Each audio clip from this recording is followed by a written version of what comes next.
Yeah, you're introducing the panel. I might. Oh, okay. Yeah. Is she talking by herself at all? Or is No, she's on the panel. Yeah. As soon as I'm done talking, we have to go over here to the little tent to the side, and we got to grab one of those tables. Is this in the right position for you? No, I'm walking. Yeah. Yeah.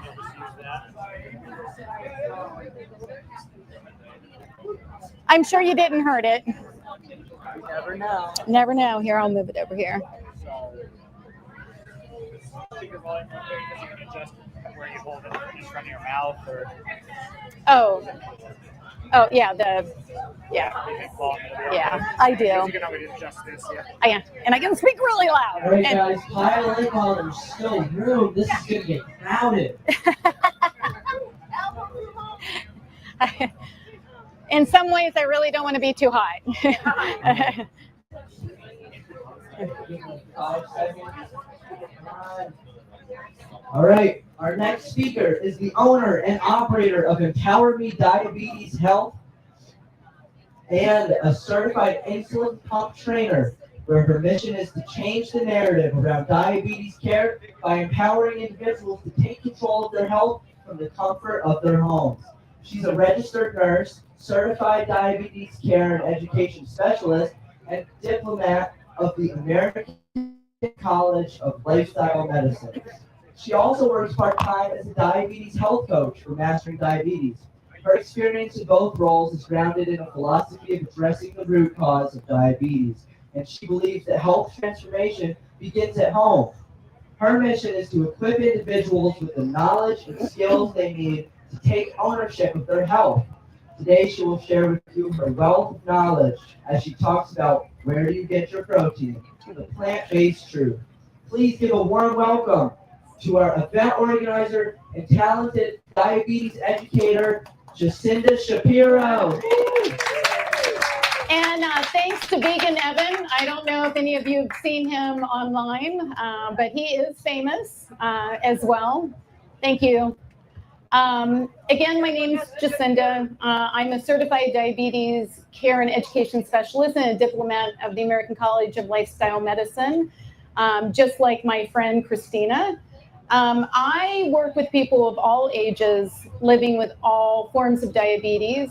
And in fact, I work with anyone that's living with a condition that's related to dietary food intake.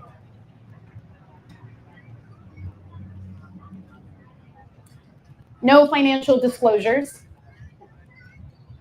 Again, for those who are not familiar with the American College of Lifestyle Medicine, it is a medical society that believes Western disease is preventable and reversible for many people. It's rooted in a whole food plant-based diet, but also we have lifestyle prescriptions to help people with exercise, reducing risky substances like alcohol and smoking, the importance of healthy, positive relationships in our life, the importance of sleep. Sleep becomes more important than food and exercise combined, and stress management. Today, we're going to talk about an issue that doesn't die.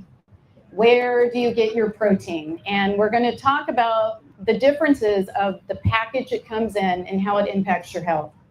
And I'm sorry, mosquitoes just keep eating me since I've been sitting here. So anyway, currently we have over 500 million people globally living with diabetes.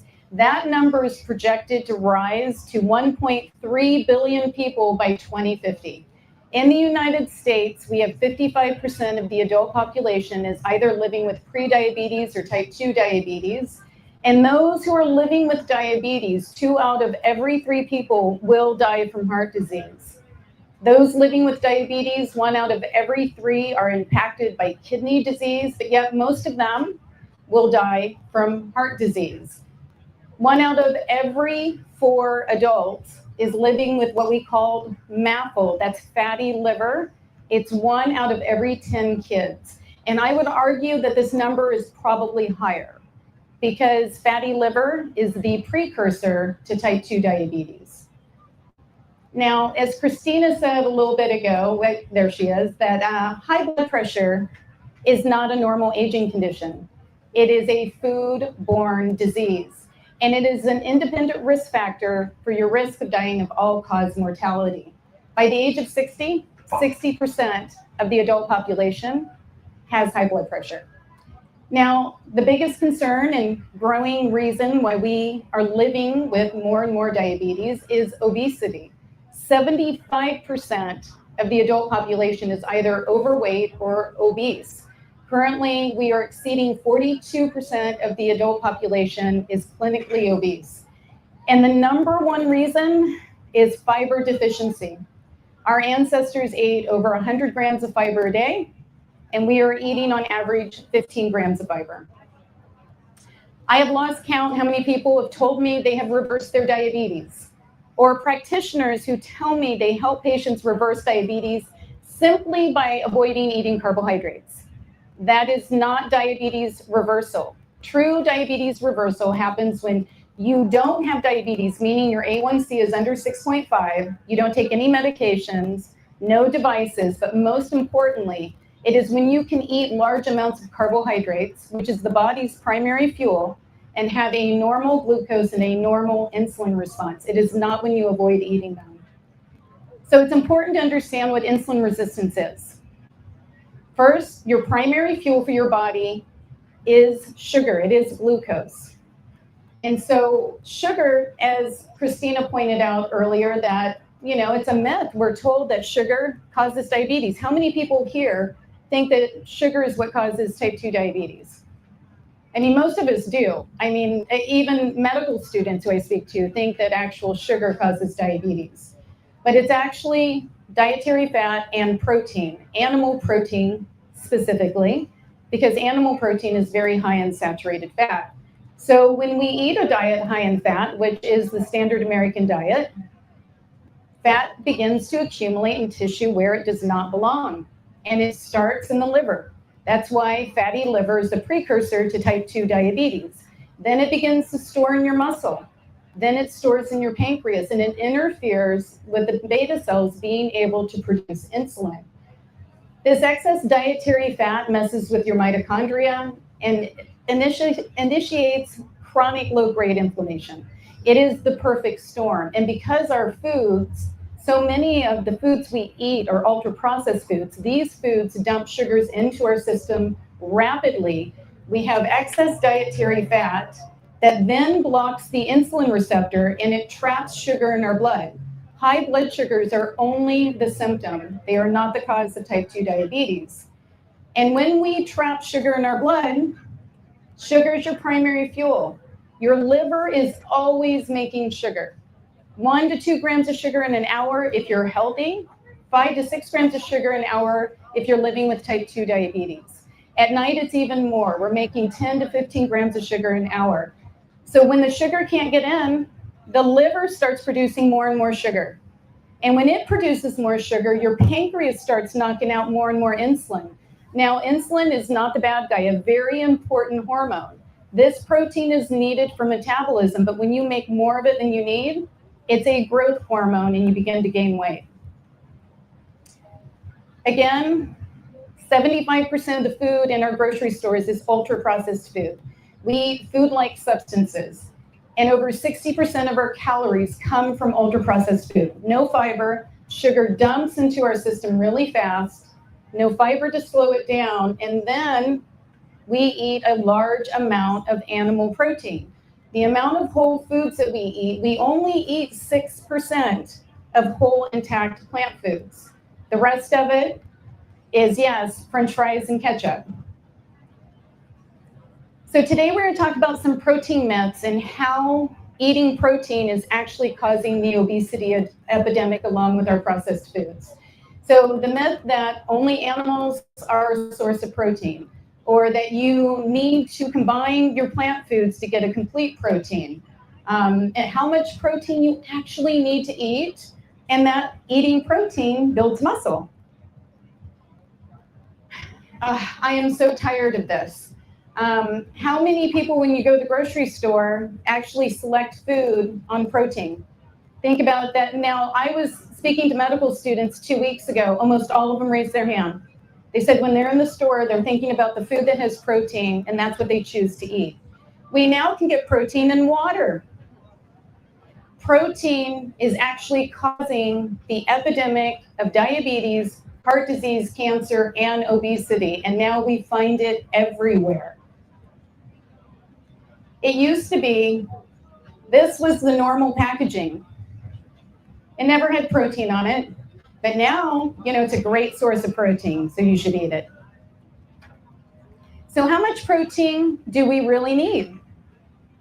Well, nitrogen studies were done, and it's determined that the most protein a healthy adult needs is 0.8 grams per kilogram.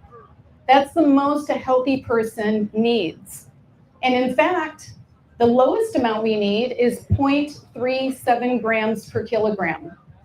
Now, how many people in here would think that probably the person who needs the most protein is maybe the person who's the sickest?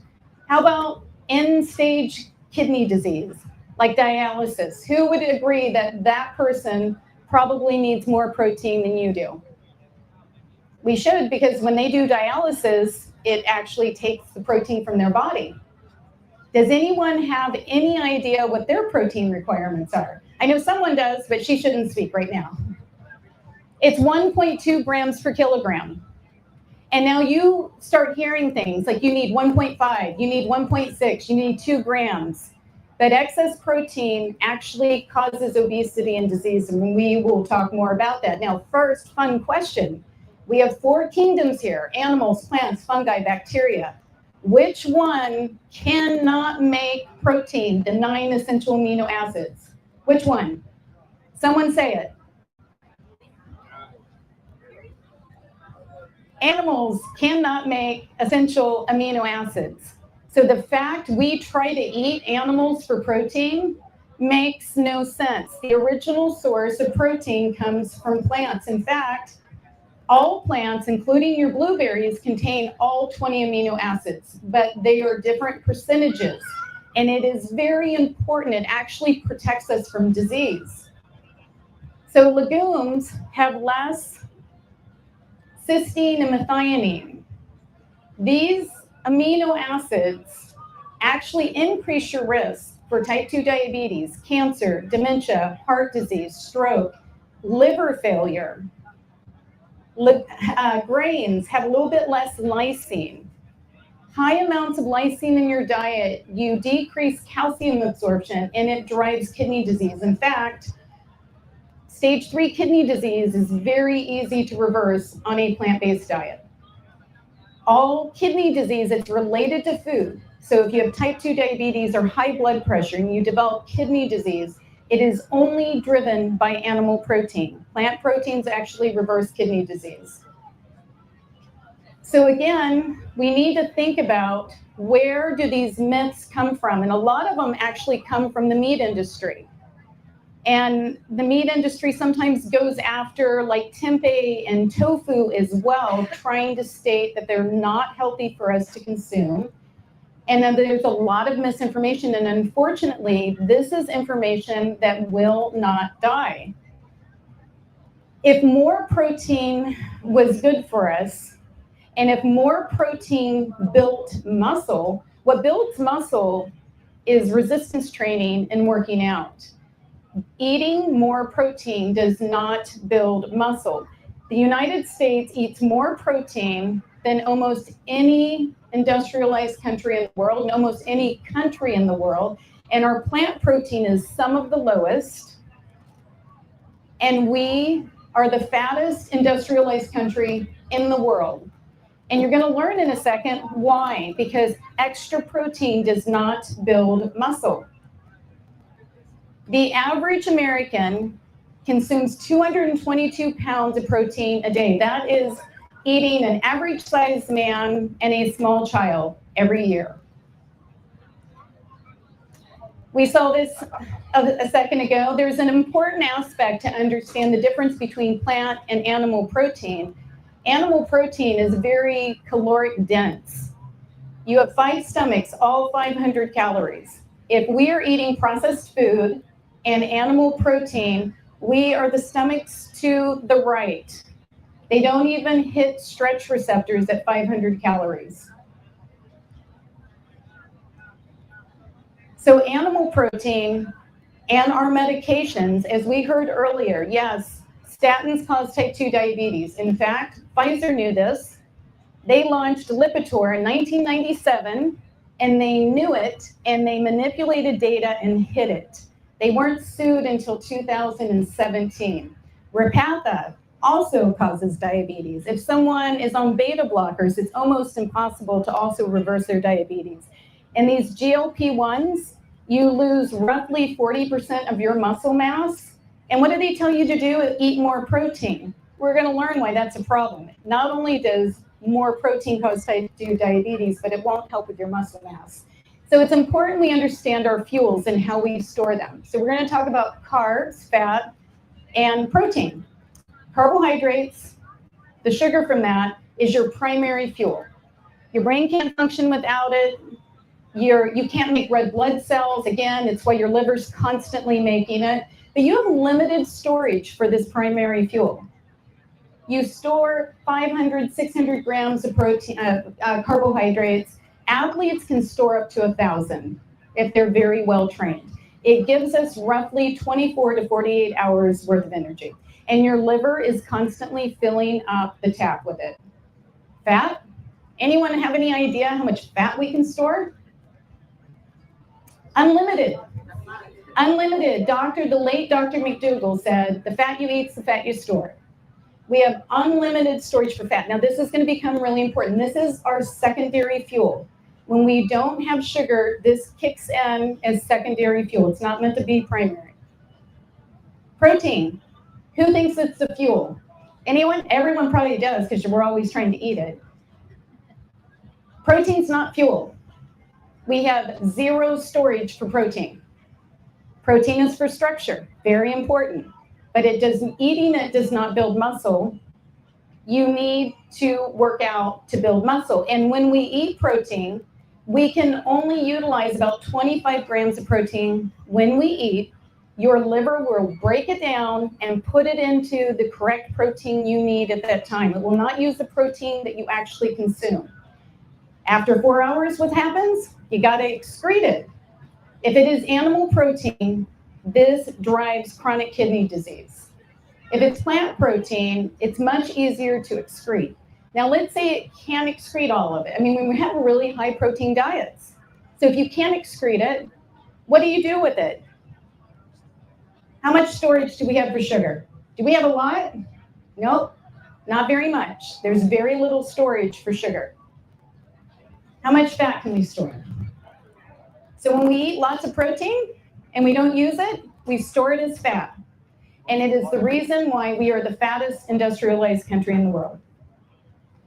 It's also important to understand that our food choices don't just impact our own health, but it impacts our planet. There is no bigger driver of emissions and global warming than animal agriculture. Animal agriculture drives global warming greater than all modes of transportation put together. To bring 1 pound of beef to the table, that's 3 servings, 1,800 gallons of water. To bring 3 servings of beans to the table, 24 gallons of water. 80% of our land is for animal agriculture and to feed them. And it provides 20% of our calories. The number one missing nutrient is fiber. We consume not enough fiber to be healthy. It is less than 1% of children consume enough fiber from dietary guidelines for Americans, and I will argue that is still not enough. It is well below what our ancestors used to eat, and it is only 3% of adults. And why is it so important? Well, Hippocrates knew. Who remembers studying a little bit about Hippocrates? 2,500 years ago, he said all disease begins in the gut. It does. And all health begins in the gut as well. I have worked with far too many patients over the last 30 years whose finely balanced ecosystem has tipped way too far towards disease. It's important to understand why fiber is so important. It wasn't until about 2006 that we really understood this, and now it is just a growing science. But we have over 100 trillion microbes that call us home. 70 trillion microbes live in our gut, and most of those are bacteria. They are fiber-loving bacteria. The healthy microbes inside of your gut that eat fiber up and down regulate gene expression. They regulate your weight independent of your food intake. They regulate blood sugars by 4 different pathways. They regulate your lipids. They make almost all of our neurotransmitters. Like serotonin, that happy transmitter, 95% is actually made by a microbe and it's taken up by the vagus nerve. Should we be shocked why we have such high rates of anxiety, depression, and suicide? We're not feeding our invisible allies that make us healthy. Low carbohydrate diets starve to death these beneficial bacteria. They starve them to death. Our food choices can bring our gut into balance. And the food we choose to eat either grows health-promoting microbes or harmful ones. Another fun fact is that blood levels of vegans actually have higher protein levels. Why? A plant-based gut actually recycles protein inside of the gut. An omnivore or carnivore gut is incapable of doing this. So let's talk about some different proteins and why they're so dangerous. So as a diabetes educator and someone who specialized with those living with type 1 diabetes, nothing raises insulin resistance faster than consuming eggs. 1 egg a day increases your risk of developing type 2 diabetes by 60%. Why? There's no fiber. They're almost all fat. They're up to 66% of their calories come from fat. 1 egg contains 200 milligrams of cholesterol. That's more than you find in a McDonald's Big Mac. We know they raise total cholesterol, LDL, and your A1C. Consuming them increases your risk, of course, for type 2 diabetes, our #1 killer, heart disease, cancer, dementia, and all-cause mortality. For a man, eating 2.5 eggs a week increases his risk for prostate cancer. It's important to note that any studies that show positive health benefits from eggs are funded by the egg industry. Dairy does not do a body good. It is the leading source for most people for saturated fat. Saturated fat is what causes type 2 diabetes. Early exposure to dairy is linked to the development of type 1 diabetes. Dairy causes insulin resistance, increases IGF-1 from your liver, which makes cancer start and metastasize. And when people say that it's good for your bones, well, dairy makes the body a little acidic. Our blood is a little alkaline. And to neutralize those acids, you will pull calcium from your bones. Fish. Fish. People who want to continue to consume fish. First of all, I used to be boots on the ground for Sea Shepherd. Our oceans are dying. They're expected to be dead by 2048, and our oceans provide most of our oxygen, about 70% of the oxygen we breathe. We've killed 40% of our phytoplankton since 1950. It's a matter of time. If we don't change how we're overfishing, we can live, humans can continue to live and have no land left, but we cannot live with a dead ocean. So fish, no matter where your fish comes from, it's mostly fat. It has no fiber, but it's because of the fat, it's lipophilic. It pulls in all the contaminants from the water. So no matter where the fish comes from, our poop makes it from rivers and streams into the ocean and feeds into all of our bodies of water. And fish will absorb everything that's in our poop. We are polypharmacy. So when you eat fish, you might eat someone's birth control pills, maybe their chemotherapy agents. How about heroin? Whatever the drug of choice is, you're consuming that. We're also consuming all of the runoff, whether from pig farms being dumped into, lakes and rivers. And then DDT that was outlawed decades ago is still positive in fish. But more importantly, that we're finding now is that fish is one of the biggest sources for microplastics and nanoplastics. And we now know And the hazard ratio for doctors in the room, we never see hazard ratios of 4.63. If your plaque in your carotid arteries contains nanoplastics or microplastics, you are significantly more likely to die from a heart attack or stroke. So for the vegans in the room, anyone knows Dr. Kim Williams. He is the past president of the American College of Cardiology. He has a famous statement that he says there's two types of cardiologists, those who are vegan and those who have yet to read the data. In the last 2 years, because of this data coming out on microplastics in fish, he says there are 0 safe amounts of fish to consume. He said, in fact, not only should we not consume fish, we shouldn't consume anything, including sea vegetables, from the ocean because of the microplastics. Back to protein. All animal protein increases your risk for all chronic disease. It makes no sense if animal protein, beef, chicken, fish creates disease, how eating less of it improves your health. If something causes cancer or causes type 2 diabetes, eating less of it still causes disease. This is a huge analysis. Harvard researchers looked at 216,000 lives, followed for up to 36 years. We're able to conclude that animal protein is an independent risk factor for the development of type 2 diabetes. Every single serving of red meat increases your risk by 24%. Every single serving of processed meat increases your risk by 46%. But what I love about this study is that they showed us how to save lives. If you swap animal protein for plant protein like beans, you significantly reduce your risk. By swapping for red meat, you decrease your risk of developing type 2 diabetes by 30%.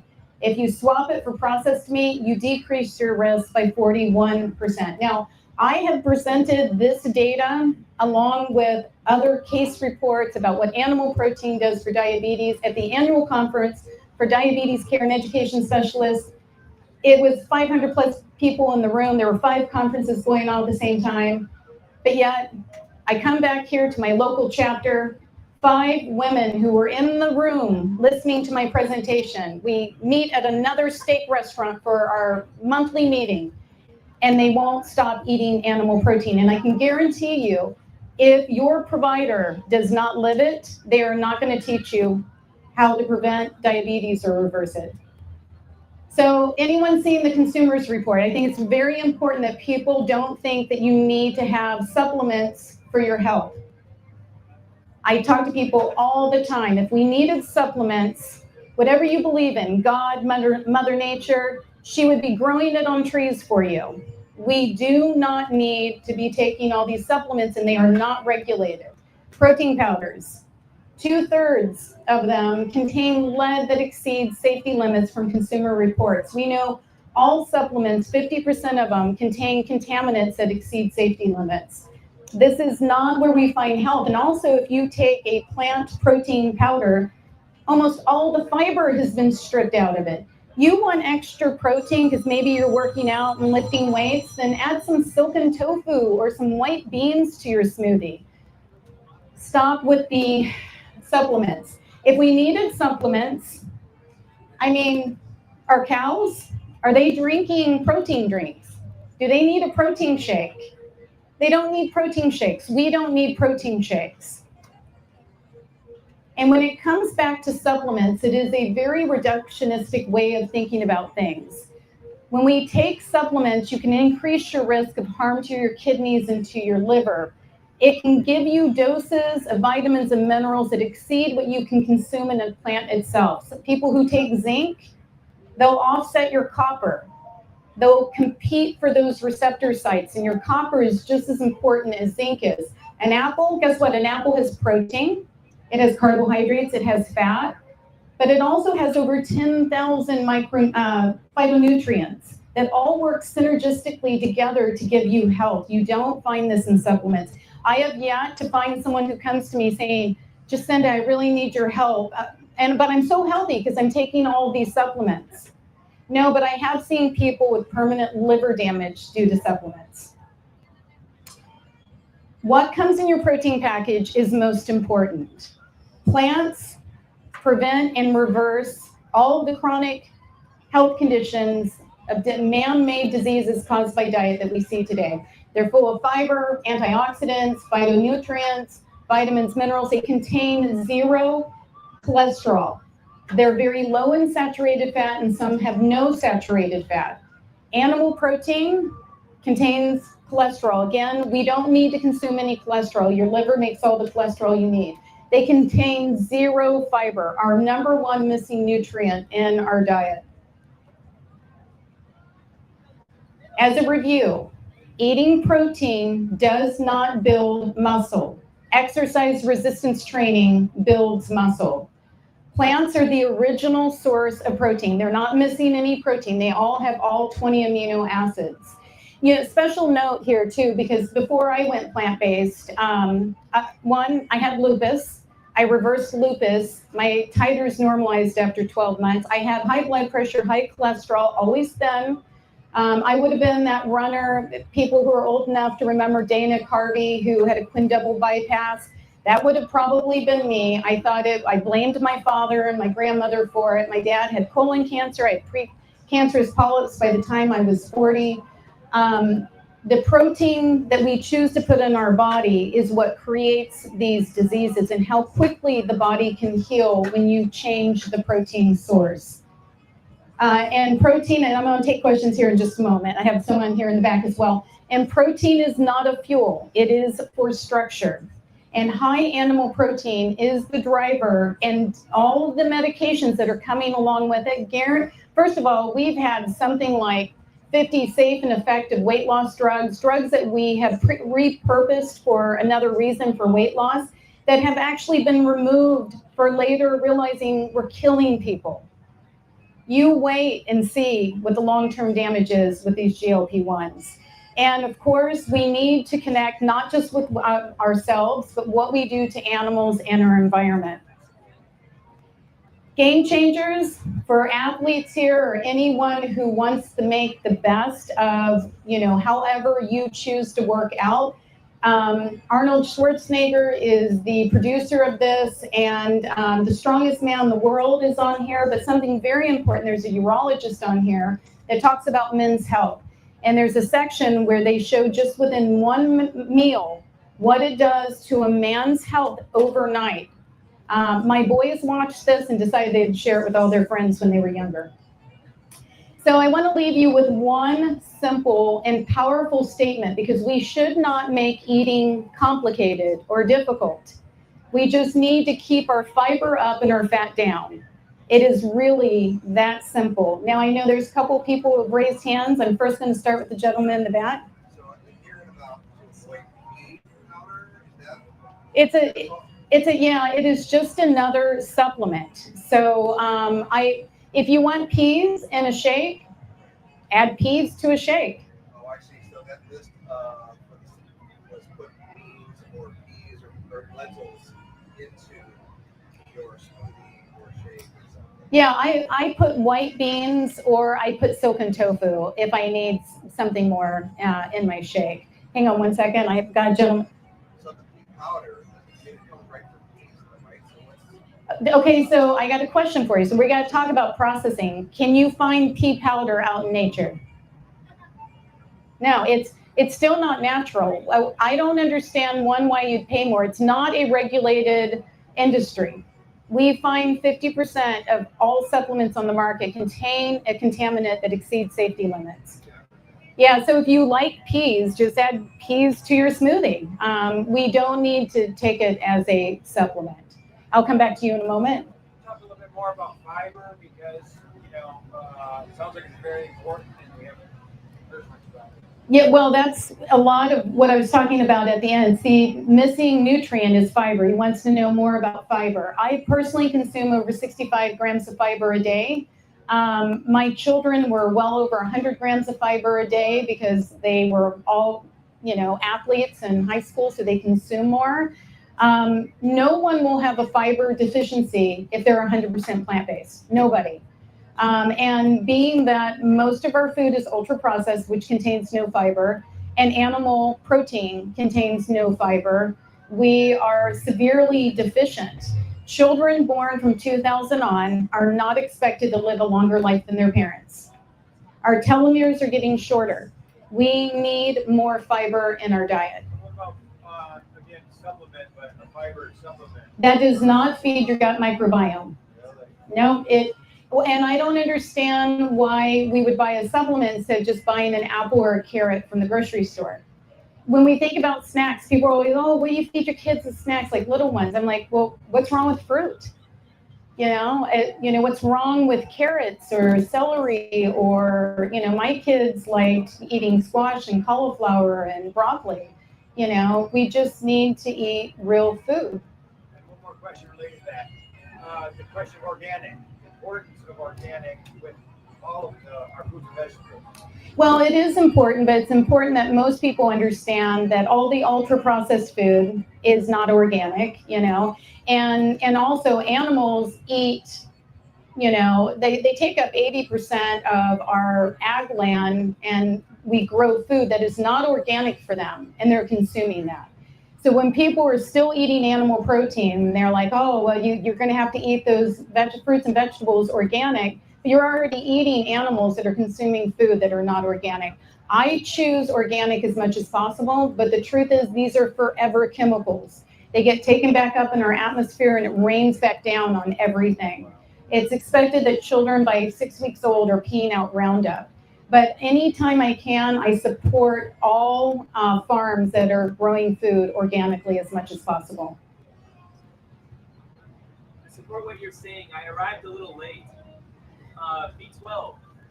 B12, yes. Okay, so there are two supplements that it's because they're not actual vitamins. So B12 is not a vitamin. When they were naming things, they thought they were vitamins, B1, B2, they went down, they got to B12. Later realized it's made from a bacteria. It used to be abundant in our soil. We had it in soil and water, and because of farming practice and sanitation, which is important, we've killed almost all of it. So in endocrinology, I see people who are omnivores with low B12 levels.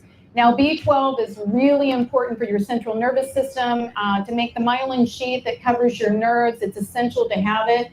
Your first warning sign can be a fatal heart attack.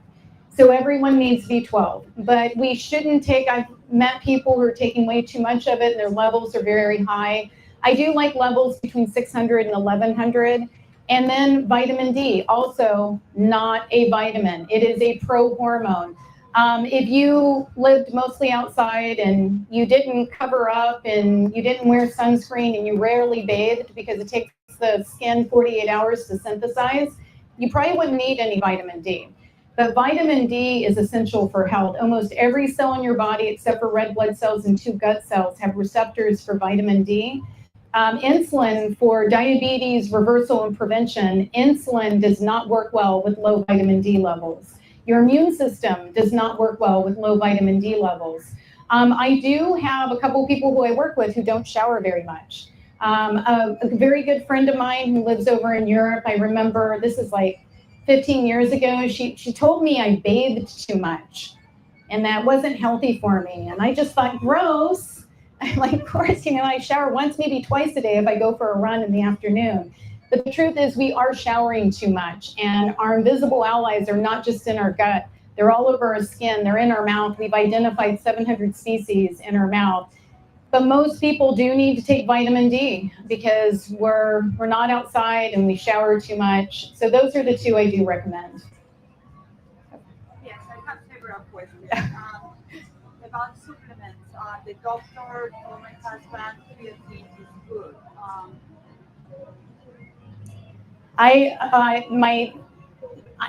Nothing changes about what I'm saying. And in fact, it doesn't even change about vitamin D or B12.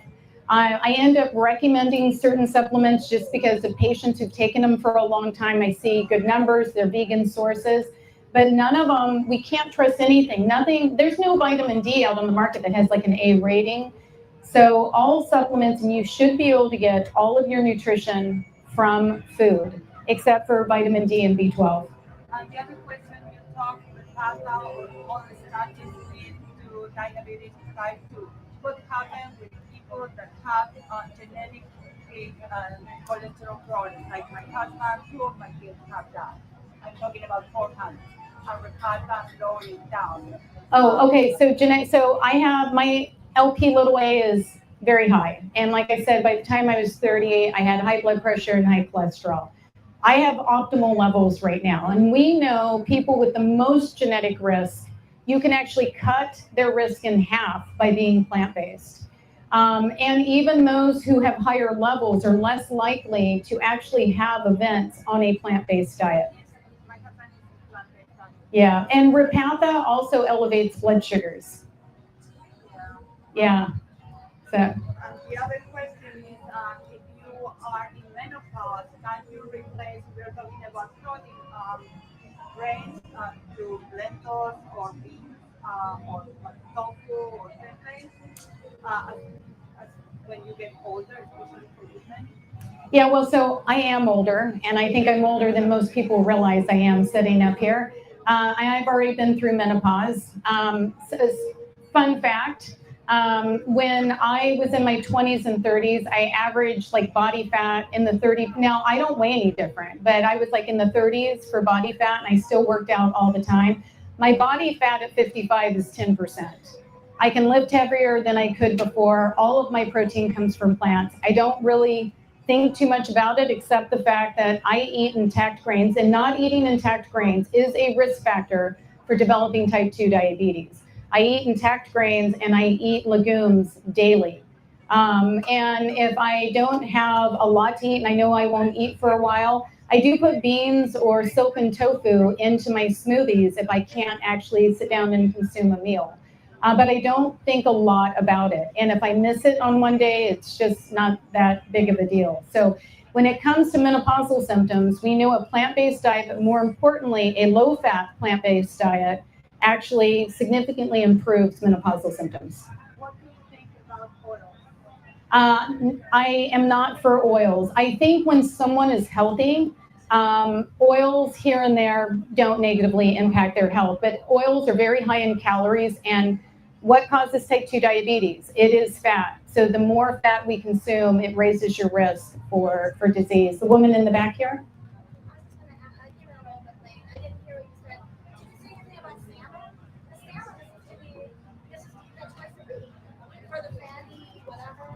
Okay, so ALA, if you want to talk about omegas and your essential fatty acids, first of all, only plants make essential fatty acids. Animals don't make them.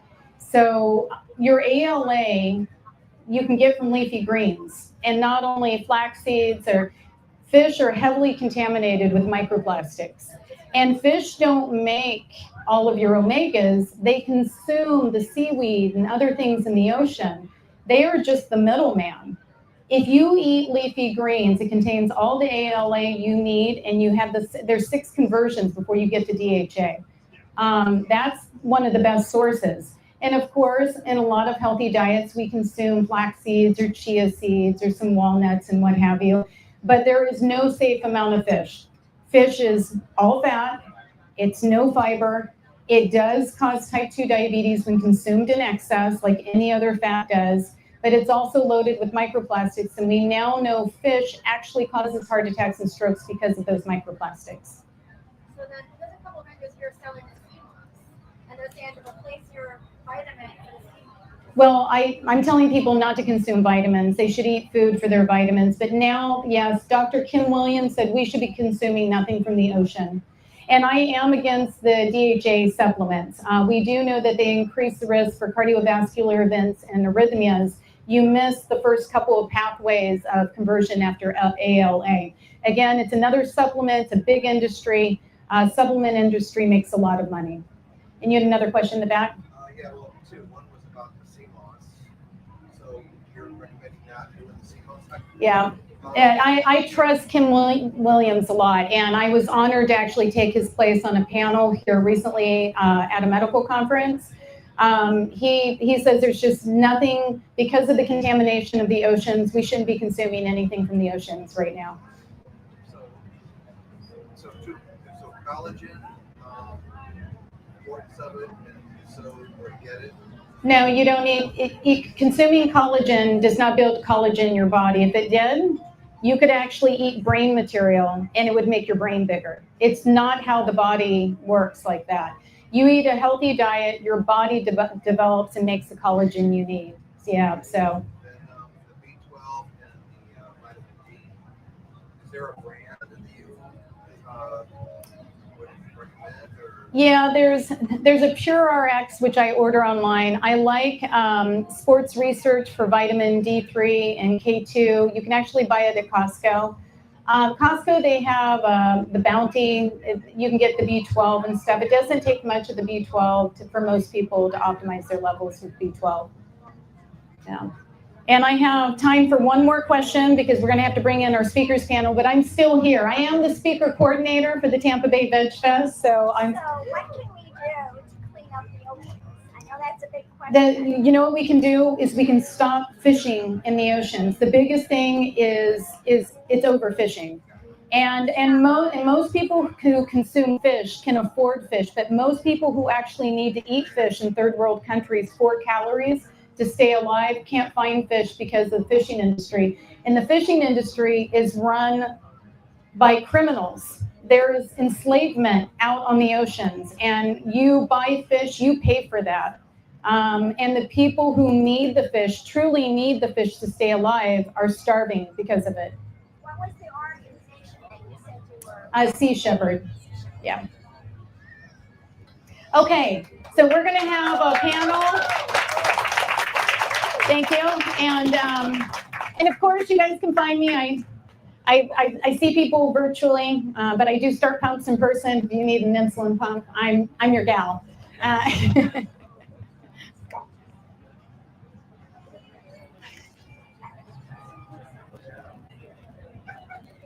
Yeah. It's nice to meet you in person. Nice to meet you. Good job. Yeah, and I, we're like the same size. Oh, yeah, right. I know.